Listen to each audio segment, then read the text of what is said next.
हमको क्षमा कर देना, जो साधन नहीं जानते वो तो अपने मन को भी नहीं पहचान सकते। साधना में तो मन पता लगेगा मन कैसा है। अरे मंत्र साधन करोगे तभी तो मन का पता लगेगा, मन रहेगा ही नहीं। विश्वकुंभ निकला और वो दाहकता मारकता रुक्षता हेयता निंदता अकारण यो ही एक जलन शुभन। और क्रोध से बड़ा कोई विष होगा? विषाक्तता। वो तो तक्र में भी अन्न में भी तो एक प्रकार का की व्यग्रता है। भोजन करने के बाद नींद आने लगेगी, विकार है। थोड़ी देर के बाद तो अन्न जब सड़ जाता है, गल जाता है, तो वो मदिरा बन जाता है। चावल में से मदिरा बन रही है। इक्षु रस जो पवित्र रस है, इक्षु रस, ईख का रस यानी गन्ने का रस, मदिरा बन रही है। ये अंगूर द्राक्षाशव, तो द्राक्ष यानी अंगूर में से एक आसव बन रहा है। लंबे समय तक उसे गलाओ तो लो मदिरा बन गई। वैसे ही लंबे समय तक मन का नहीं पता लगा तो विषैली वनस्पतियां, विषाक्त, हेय, निंदनीय, प्राणघातक वहां प्रभाव रहेंगे। जहां उजियारा नहीं पहुंचता वहां कीच, काई, फंगस, गंदगी, दुर्गंध, बदबू, जहां प्रकाश नहीं पहुंचता। आपके घर के किसी कोने में जहां लाइट नहीं पहुंची है, आपका ध्यान नहीं गया है, कितनी गंदगी बढ़ी है। आपके मन में अगर प्रकाश नहीं पहुंचा विचार का, ज्ञान का, तो उस गंदगी कितनी होगी, वहां कितना मल होगा, वहां कितना मैल होगा, कितने विकार वहां पड़े हुए।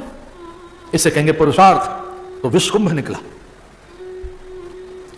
कार्य रुक गया, बिना विचारे जो करे सो पाछे पछताए, काम बिगाड़े अपनो जग में होत हंसाए। तनिक सी कठिनाई से लोग काम बंद कर देते हैं, अब होगा नहीं। हमारे बंगाली भाई कहते हैं होबे के नाए, अब नहीं होगा, अब नहीं कर सकते। क्यों नहीं कर सकते?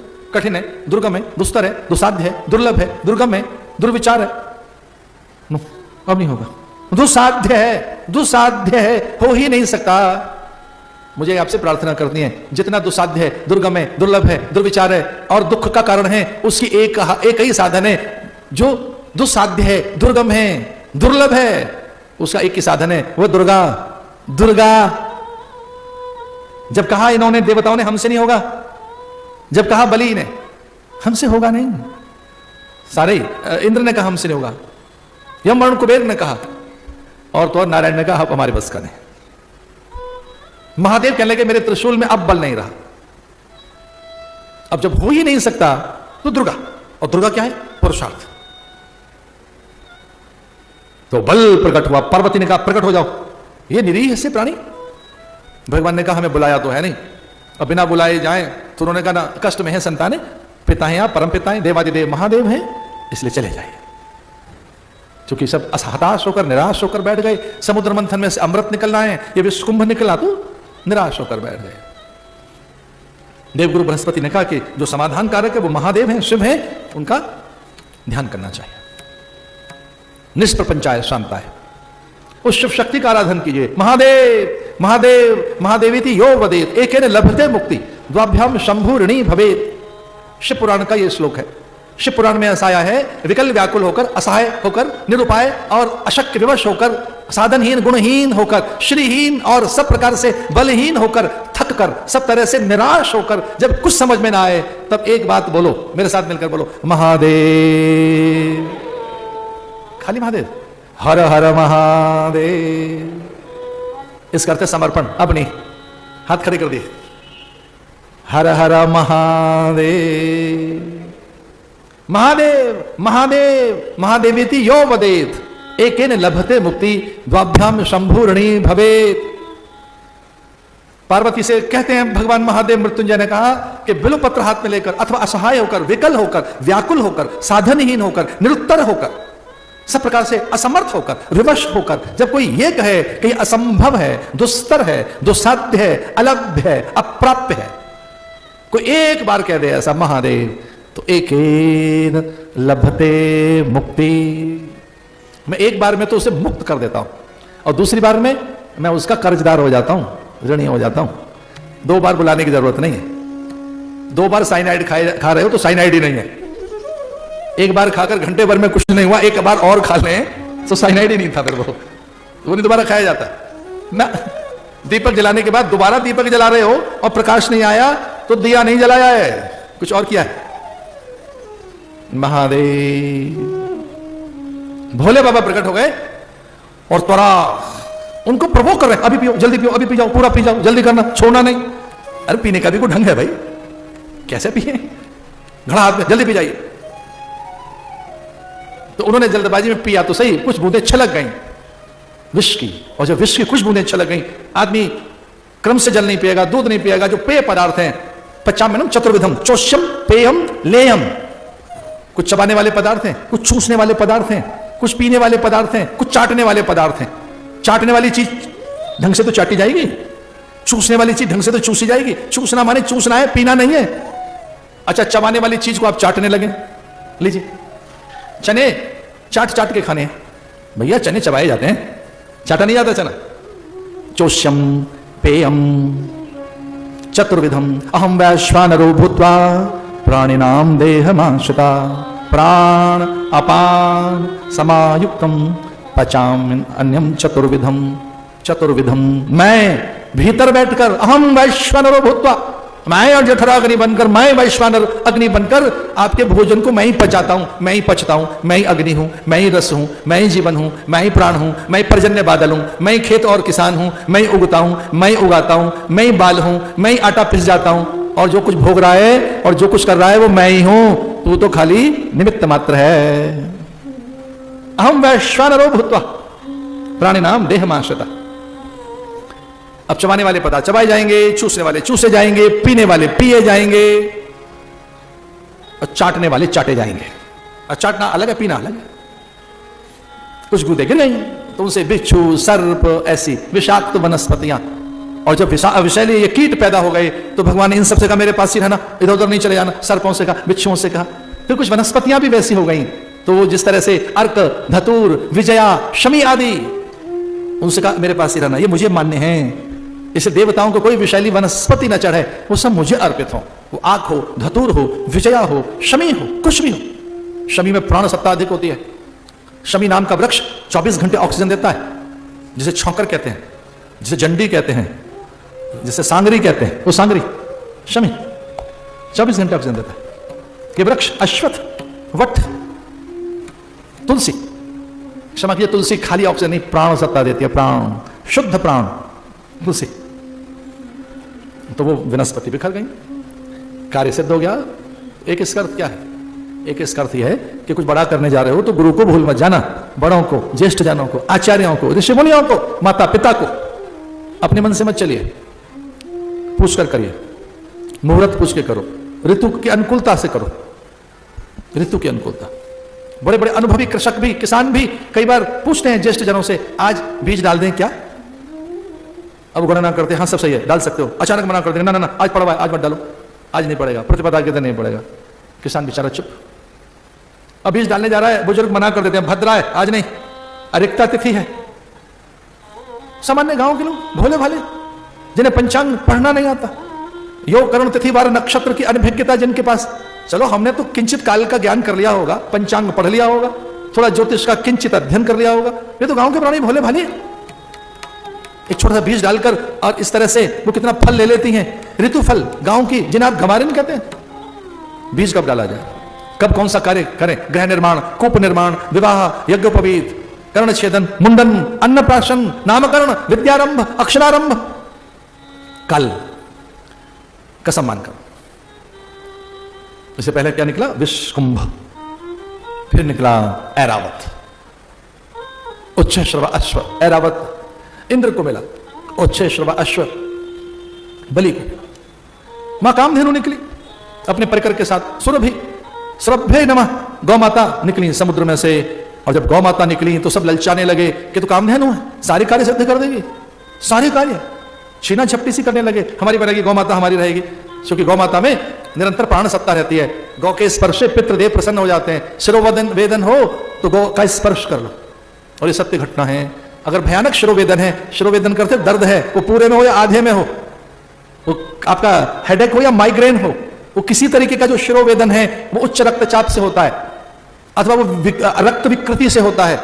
अगर गौ माता का स्पर्श कर लिया जाए कुछ पल तो शिरोवेदन शांत हो जाता है, ज्वर शांत हो जाता है, जो कि वो साक्षात अमीय औषधि है। अमृत जिसके पास है वो गौ माता है, जो अमृत रखती है वो गौ माता है, जिसके श्वास में पितृ रहते हैं। श्वास मैं बहुत विनम्रता के साथ एक नई बात बताऊंगा आज आपको, पर वो हाथ जोड़कर बताऊंगा, आपको कष्ट दे सकती हो बात इसलिए। शास्त्र में लिखा है कि गौ का दूध के लिए गौ नहीं बनी। गौ का दूध तो बाय प्रोडक्ट है, ऐसे ही मिल जाता है। गाय दूध के लिए नहीं बनी, गाय गोबर के लिए नहीं बनी है ना, वो मूत्र के लिए भी नहीं बनी। फिर गाय किसके लिए बनी है? थोड़ा विचार करना, मैं बहुत बड़े एक प्रमाण के साथ कह रहा हूं। गाय का दूध तो ऐसे मिल ही जाएगा, मूत्र तो बहुत महंगी चीज है, उसका गोबर, गाय तो दर्शन करने के लिए मिली है भैया। गौ का दर्शन, गौदृश्यम सर्वै पाप प्रणाशनम, सर्वै गौ दर्शनम। गौ दर्शन का फल कृष्ण है, गौ दर्शन का फल भगवान है। दशरथ के जब पुत्र नहीं हुआ, भयग्लान मोरे सुत नाई, एक बार भूपत मन माही। तो दशरथ ग्लानि से भर उठे और कहने लगे कि मुझे पुत्र केवल इसलिए नहीं चाहिए कि सिंहासन पर बैठेगा, मुझे पुत्र चाहिए ब्रह्म के रूप में, मेरा व्रत खंडित हो जाएगा। मेरा व्रत ही यही है कि मैं पुत्र परमात्मा के रूप में पैदा करूंगा, मेरा पुत्र ईश्वर होगा, मेरा पुत्र परमात्मा होगा, मैं विष्णु को प्रकट करूंगा। वो व्रत मेरा खंडित हो रहा है। ग्लानि हो गई, 3 रानियां और मैं संतान नहीं पैदा कर सका, तो गई गुरु के पास। एक बार भूपत मन माई, भई ग्लान मोरे सुत नाई, मुझे ईश्वर चाहिए अपनी संतान के रूप में। तो गुरुदेव वशिष्ठ ने कहा कि वो विधि से पैदा होगा। फिर क्या विधि है? बोले वो विधि श्रृंगी ऋषि को आती है, मंत्र मैं बताऊंगा, विधि वो करेंगे। मंत्र मुझे आते हैं, विधि वो करेंगे। बोले आपको मंत्र आते हैं, विधि वो करेंगे, तो है क्या? बोले बिना गौ के राम नहीं आएगा, बिना गौ माता के। गौ ने राम पैदा किया है। और एक तो है ही ग्वाला, इत गाय उत गाय, आगे गाय पाछे गाय, गोविंद गाय रे गुण गाय। ये जोधपुरिया बैठे हैं, गोविंद गाय रो गुण गाय, गाय के गुण, इत गाय उत गाय, गाय माए पाछे धाय, गाय माए पाछे धाय। अब ये समझ में नहीं आ रहा गौ पीछे भाग रही है कृष्ण के या कृष्ण पीछे भाग रहा है। जो कृष्ण बीच में है, इत गाय उत गाय, गाय माए पाछे धाय, और ये गोविंद गाय के गुण गाय। तो पूछा लोगों ने कि गोविंद करने क्या आया है, ये कृष्ण अवतार का हेतु क्या है? तो सुजान बुद्धिमान प्रज्ञावान तत्वदर्शी महापुरुषों ने कहा कृष्ण महाभारत के लिए नहीं आया, गीता सुनाने नहीं आया, आपको तारने नहीं आया है। तो फिर क्या करने आया है? गाय के गुण गाए, गौ माता के गुण गाने के लिए आया है ये गोविंद धरती पर। गाय के गुण गाए, गोविंद गाय के पाछे धाए, और गाय माए गोविंद के पाछे धाए, इत गाय उत गाय, गोविंद गाय के गुण गाए। गौ माता निकली। साधु महात्माओं ने योग युक्ति से गौ माता की रक्षा कर ली, और ये करेंगे संत ही रक्षा गौ माता की। दूसरे लोग तो दूध निकाल के गली में छोड़ देंगे, उनके बस का नहीं। गौ माता की रक्षा तो बहुत दूर की बात है। माता पिता को ओल्ड एज होम में छोड़ देते हैं, माता पिता बेचारे वृद्ध आश्रम में चले गए, तो गाय को कौन घर में बांधे? ये देश गौ माता की रक्षा करेगा? अपने बाप की तो रक्षा हो नहीं रही आपसे, अपनी मां की, छोटी कन्याओं की, इस धरती की।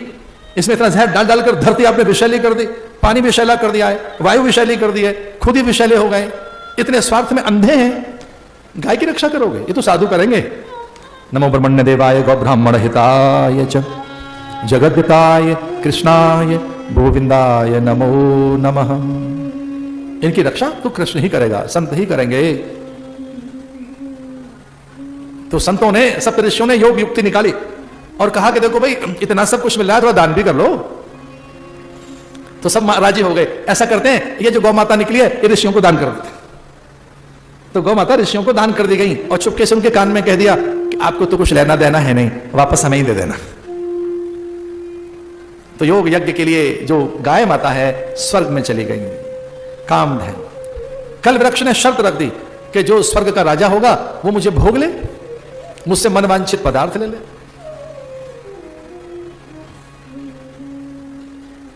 लक्ष्मी जी निकली। ओम हिरण्यवर्णाम हरिणीम सुनरस्रजाम चंद्राम हिरण्यमयी लक्ष्मी जातवेदो महावह। हाथ जोड़िए, लक्ष्मी जी को प्रणाम करो। मैं प्रार्थना करता हूं मां से वो आपके घर में बस जाएं, मन में, बुद्धि में, आपके हाथों में उलीचते रहें। आप इतना आ जाए वो हाथों में, उलीचते रहें आप, आपके मन में बस जाएं। उसका एक मंत्र है, इतनी आ जाएंगे उलीचते रहोगे। हाथ जोड़कर बोलो, महालक्ष्मी महालक्ष्मी नमस्तुभ्यम नमस्तुभ्यम सुरेश्वरी हरिप्रिये नमस्तुभ्यम नमस्तुभ्यम दयानिधे ह्रीं ह्रीं लक्ष्मी नमः। इस बीज मंत्र के साथ लक्ष्मी जी का आह्वान करो, शर्त के साथ। हम दुरुपयोग नहीं करेंगे, अभिमानी नहीं बनेंगे, दुराचार नहीं करेंगे, व्यसन नहीं करेंगे, हम मद्यपान नहीं करेंगे, इससे दूसरे को अपने अधीन नहीं बनाएंगे, दुराचार नहीं करेंगे, हम बांटेंगे, तुझे सार्थक करेंगे। लक्ष्मी जी हमेशा आ जाती हैं हर पल के लिए। इसे लक्ष्मी जी जब आई तो सब विचार करने लगे अब ये किनके हिस्से में आएंगे। क्रम तो ये कहता है देवताओं के हिस्से में आनी, दैत्यों के हिस्से में आनी चाहिए, जो एक प्रकार का संधि पत्र था उसमें। अब जो लक्ष्मी जी निकली हैं वो देवताओं को नहीं, दैत्यों को मिलनी चाहिए।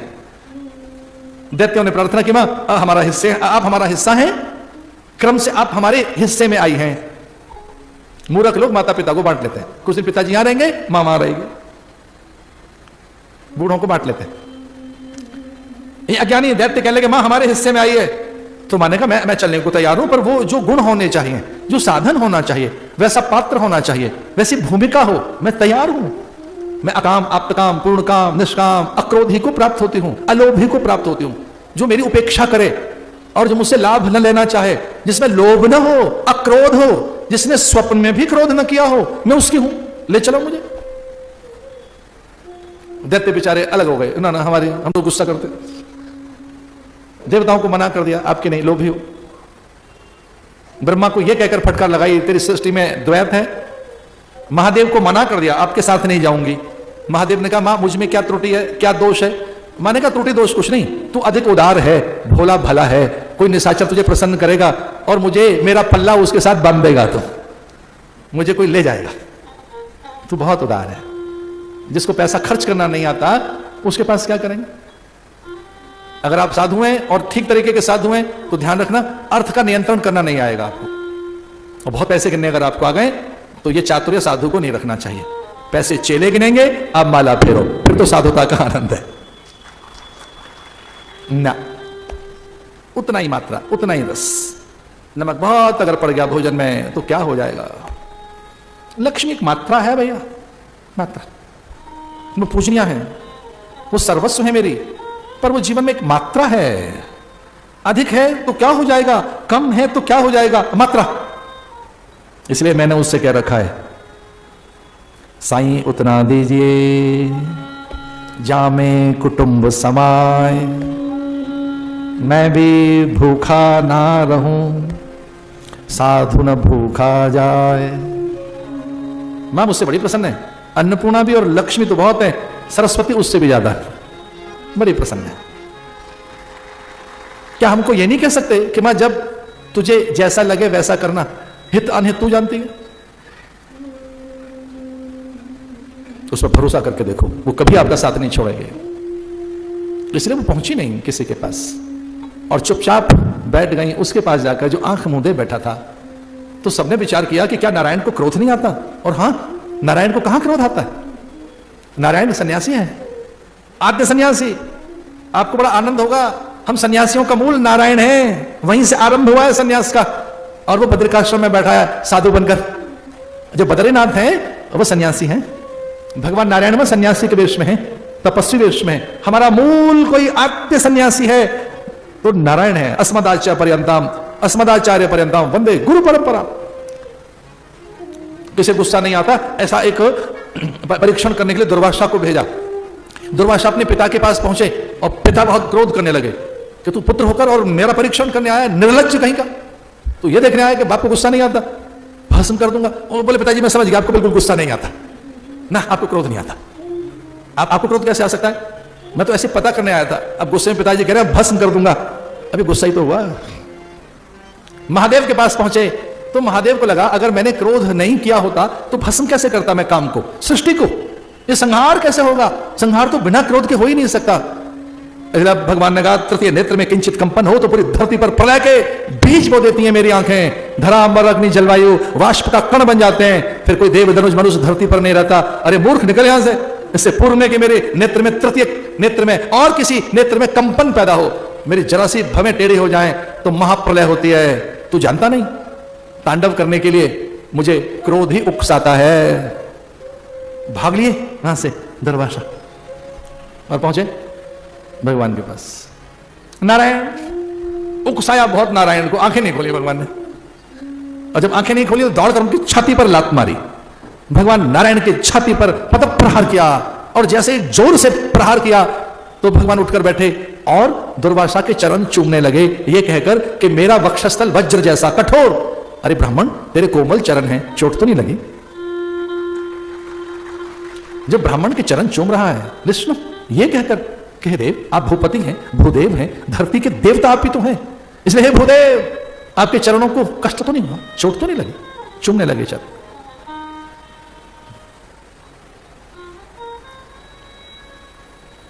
इसलिए तय हो गया विष्णु को क्रोध नहीं आता।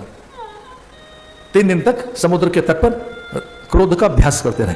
इतना बड़ा भला कहा है लक्ष्मण ने। अरे जरा सुंदरकांड पढ़ के देखो। कादर कहूं एक धारा, देव देव आलसी पुकारा।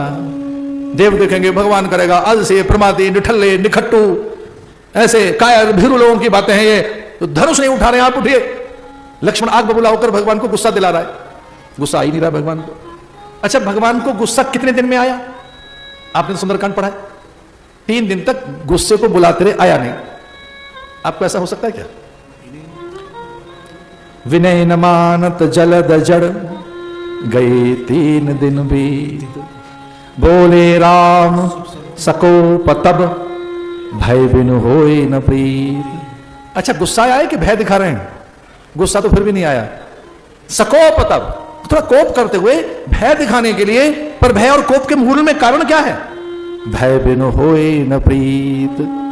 तो प्रेम करने के लिए, प्रीति करने के लिए, सीख देने के लिए नारायण क्रोध का रिहर्सल करते हैं 3 दिन तक। गुस्सा कैसे आए, गुस्सा कैसे आए। अघना शब्द, सन्मुख होए जीव मोहि जबहि, जन्म कोटि अघना सही तबहि। जैसे शीतकाल में आप जाएं हिमालय में तो वहां शीत का अनुभव होगा, रेगिस्तान में रेत का होगा। ठीक वैसे ही नारायण की सन्निधि प्रीति की है, करुणा की है, दया की है। लक्ष्मी जी उनके मामांग में जाकर बैठ गई, पाणी ग्रहण करने लगे। भगवान ने शर्त रख दी, भक्त का दोष नहीं देखोगे, भक्त के दुर्गुण आप नहीं देखेंगे, भक्त की न्यूनता नहीं देखेंगे आप, भक्त के पाप नहीं देखेंगे आप। अगर कोई भक्त है तो उसके पाप मत देखना, न्यूनता मत देखना। और आप पाप देखने लगी, न्यूनता देखने लगी, दोष देखने लगी, तो आप उसे दरिद्रता दे दोगी। इसलिए ध्यान रखना, सभी आपके बालक हैं, समदृष्टि रखना, सब पर आपकी कृपा रहे। अगर ऐसा है तो साथ रहिए। और लक्ष्मी जी ने भगवान की उदारता को जानकर उन्हें वचन दे दिया कि आपके भक्तों के भंडार भरते रहेंगे, आपके भक्तों के भंडार खाली नहीं रहेंगे। तो एक ऐसी बात कह रहा था, भगवान का भजन करो, लक्ष्मी अपने आप आ जाएंगे। नारायण का भजन करिए, लक्ष्मी अपने आप आएंगे। नारायण मंत्र से आगे चलते हैं। ये अष्टाक्षर मंत्र है, ये प्राय सन्यासी बोलते हैं इस मंत्र को। सन्यास के बाद गुरु अपने शिष्य का अभिवादन करता है, ये कहकर कि तू अब अकाम पुरुष है, इसलिए तू नारायण रूप हो गया है। अकाम पुरुष नारायण रूप होने के बाद मैं तुझे नारायण रूप में देखकर वंदन करता हूं। और ऐसे गुरु ही अपने शिष्य को प्रणाम करते हुए कहता है, ओम नमो नारायणाय। आइए इस अष्टाक्षर मंत्र का जप करते हैं मिलकर। ओम नमो नारायणाय, ओम नमो नारायणाय, ओम नमो नारायणाय, ओम नमो नारायणाय, ओम नमो नारायणाय, ओम नमो नारायणाय, ओम नमो नारायणाय, ओम नमो नारायणाय, ओम नमो नारायणाय, ओम नमो नारायणाय, ओम नमो नारायणाय, ओम नमो नारायणाय, ओम नमो नारायणाय।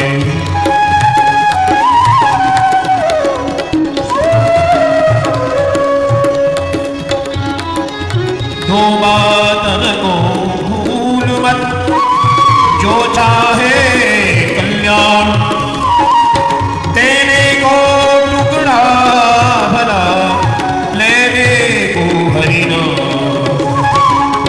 नमो नारायणाय, ओम नमो नारायणाय, ओम नमो नारायणाय, ओम नमो नारायणाय। ओम नमो नारायणाय, ओम नमो नारायणाय, ओम नमो नारायणाय, ओम नमो नारायणाय। ओम नमो नारायणाय। ये यहाँ जिस घर में ये 6 प्रसन्न हैं, भागवत के अनुसार लक्ष्मी वहां अनुगत हो जाती हैं, व्यवहारित हो जाती हैं, वहां क्रीड़ा करने लगते हैं, नित्य विहार करने लगते हैं। जिस घर में ये 6 प्रसन्न है वहां व्यवहारित होने लगेंगी, वो खुद ही व्यवहार करने लगेंगी, क्रीड़ा करने लगते हैं, वो खेलने आ जाएंगे आपके यहां, चिरवास हो जाएगा, वो कभी नहीं जाएंगे आपके घर से। भागवत में ऐसा लिखा है, जिस घर में ये 6 प्रसन्न है, कौन कौन? बालक, वृद्ध, रोगी, अतिथि, स्त्री, यति। बालक, वृद्ध, रोगी, अतिथि, स्त्री, यति। बालक, जिस घर में बच्चों से द्वैत नहीं होता, उनको नारायण मानकर उनके हित के लिए, उनकी औषधि, अन्न, उनकी निद्रा, उनका विश्राम, उनका अध्ययन, तो बालक को पहले प्राथमिकता दो। व्रत में भी, उपासना में भी, मंगल प्रसंग में भी, विशेष किसी यज्ञ कर्म में भी बालक को भूखा नहीं रख सकते आप, कभी नहीं। बालक भूखा नहीं रहना चाहिए, कभी भी नहीं। इससे पहले सयानी, वृद्धाएं, ज्येष्ठाएं अपनी छोटी बहुओं को फटका लगाकर कहती 100 काम छोड़, बालक को दूध पिलाओ, इसको दूध पिलाओ। और बालक को छींक आ गई तो बहू की क्लास लग गई कि बालक को अगर छींक आई है तो बहू ने क्या खाया है, बेचारी बहू को डांट पड़ रही है। और बालक बीमार हो गया है तो बच्चे को नहीं, बहू को दवाई चटाई जा रही है, बहू को दवाई पिलाओ।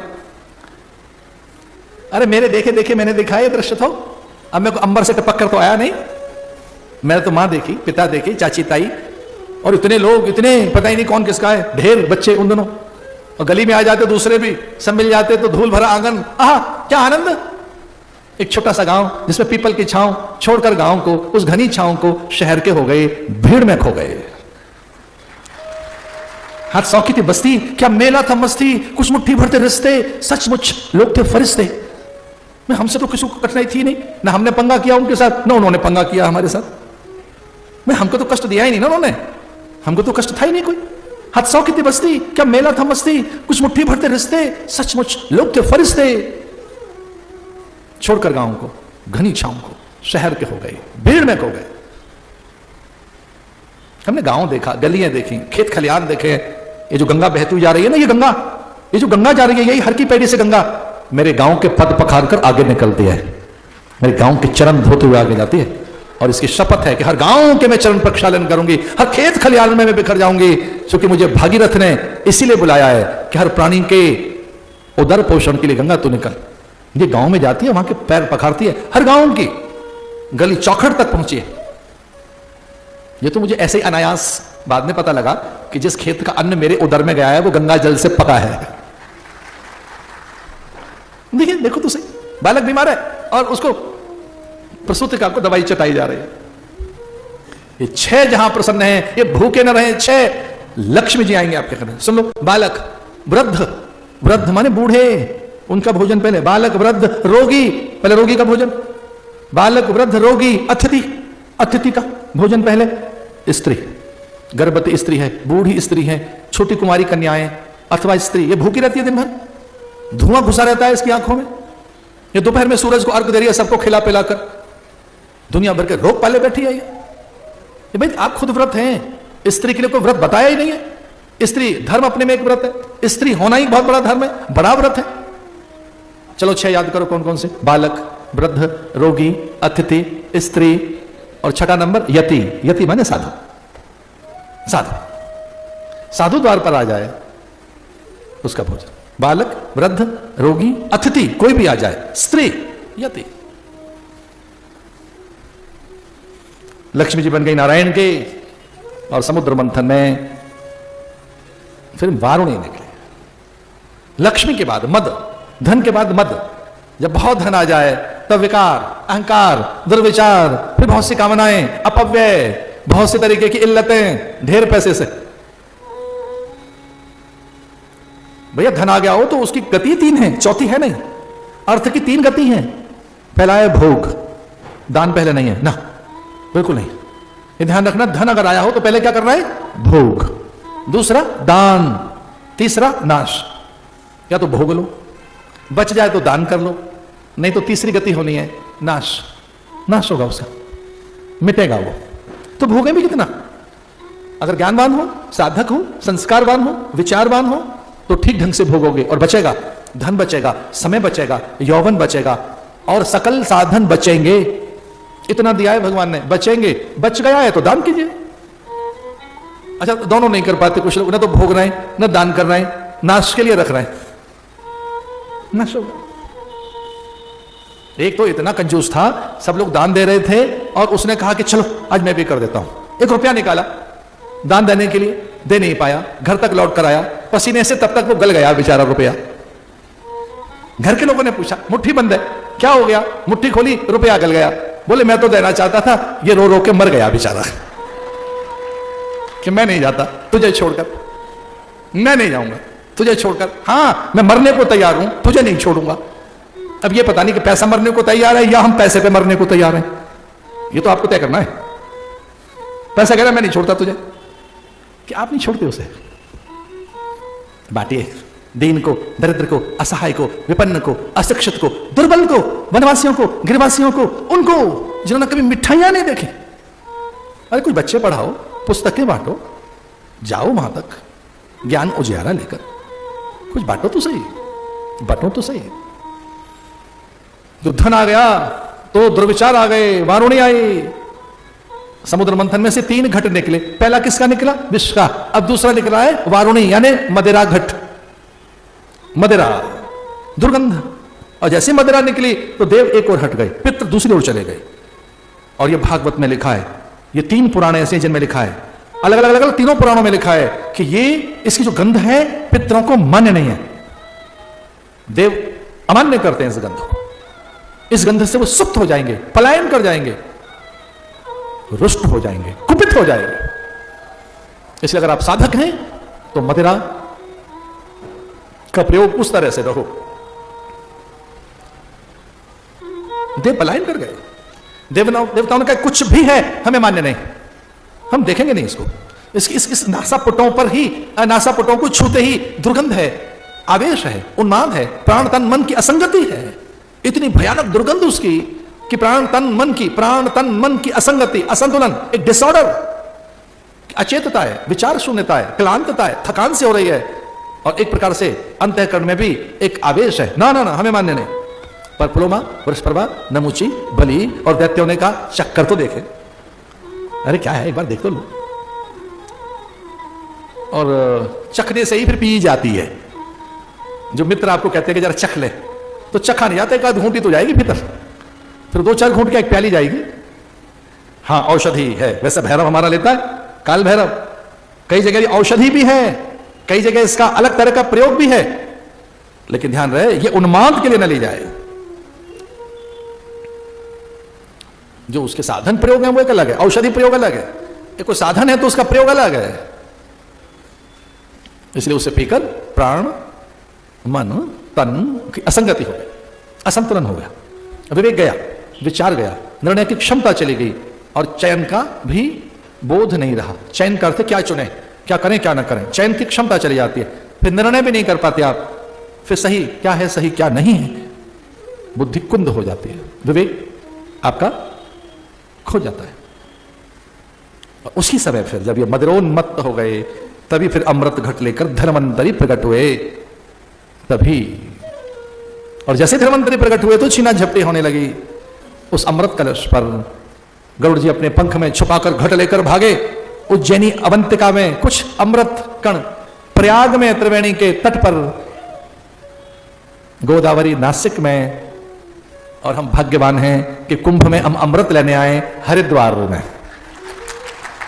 सिंहस्थ के अकाल में अवंतिका और नासिक में कुंभ होता है, त्र्यंबकेश्वर में। मकर काल में मकरस्थ कुंभ का नाम है प्रयाग, सिंहस्थ कुंभ का नाम है उज्जैन और कुंभस्थ कुंभ का नाम है हरिद्वार। वो घट यहां ले आए गए, अमृत यहां पहुंचा।